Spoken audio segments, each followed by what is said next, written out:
Hello. Welcome to As I See It, an opinion piece series in gaming by ties that bind gaming. Episodes are short and we have games to play, so let's get right to it. I've anxiously awaited this game since I played the demo in November 2022.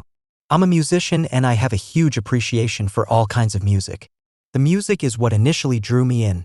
I could tell by the music that Bramble, the Mountain King, is unique. Sure enough, I was not mistaken.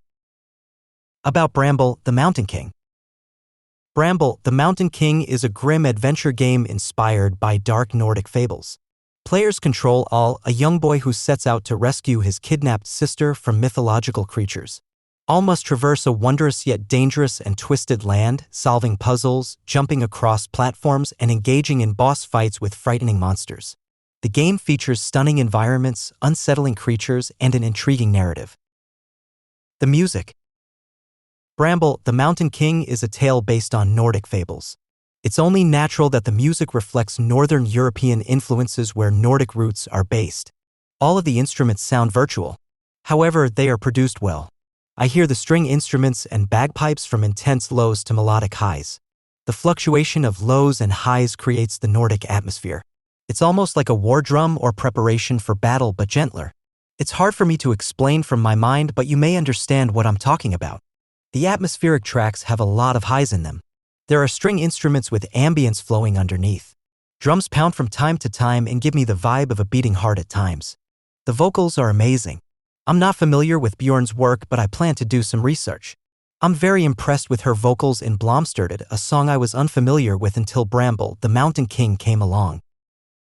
The atmosphere. There is a lot to be said about the atmosphere in Bramble, the Mountain King, but I'll try and keep it contained. This is because each portion of the game is broken up and given its own life. There are villages, forests, homes, bodies of water, farmland, caves, and so much more. There are portions of the game that are light, but these are mostly at the beginning of the game. For example, the gnome village seems like a place of happiness, fun, and family. As the game progresses, the theme changes from light to dark. The atmosphere, imagery, and story all get darker and more dreadful.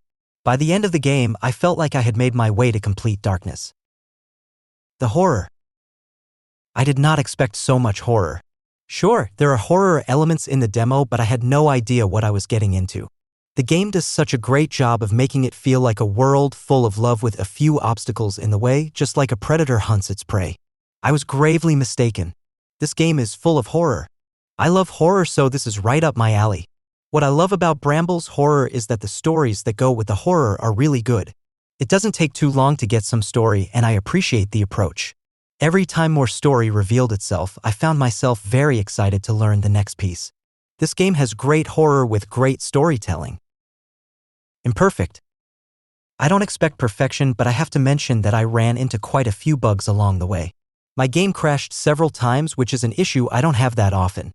The good news is that when the game crashed, my game saved where I was, so I never had to repeat any of my gameplay. As I see it, I love this game. I hope more are made. The fables are horrifyingly exceptional. The music and atmosphere match the mood. I found myself pulled further and further into the lore as I progressed to the point where I didn't want to stop. When the game finished, I wanted more. Thank you for joining me today on As I See It. Please subscribe to the Ties That Bind Gaming channel on YouTube and through your favorite podcast platform so you know when new episodes arrive. Have a great day. Game on!